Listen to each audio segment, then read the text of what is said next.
વધતા કોરોનાની વાત કરવી છે। રોજે રોજ કેસ વધી રહ્યા છે, સાવધાન રહેવાની જરૂર છે અને હવે કોરોનાના એક્ટિવ કેસ વધીને 109ને પાર પહોંચી ગયા છે।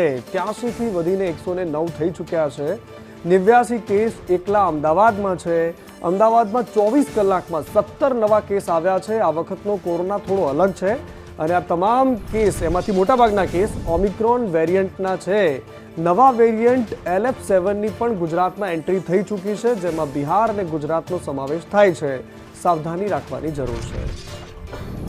આ તરફ કચ્છમાં પણ કોરોનાના કેસ વધી રહ્યા છે। 3 નવા કેસ પોઝિટિવ નોંધાયા છે। ભુજમાં 2 અને નખત્રાણામાં 1 નવો કેસ નોંધાયો છે। 3 પુરુષ દર્દીના કોરોના પોઝિટિવ રિપોર્ટ આવ્યા છે। તમામ દર્દીઓને હોમ આઇસોલેટ કરાયા છે। જિલ્લામાં હાલ 6 જેટલા એક્ટિવ કોરોનાના કેસ છે।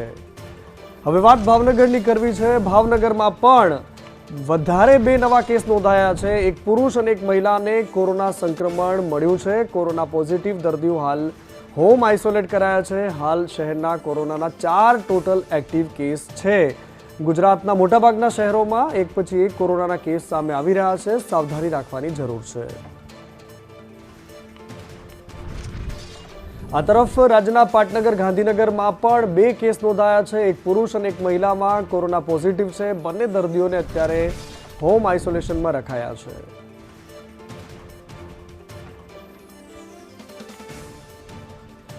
આ તરફ રાજકોટ શહેરમાં પણ કોરોનાના કેસ નોંધાયા છે। છેલ્લા 24 કલાકમાં રાજકોટમાં 6 કેસ નોંધાયા છે। તમામ દર્દીઓને આઇસોલેશનમાં રાખવામાં આવ્યા છે।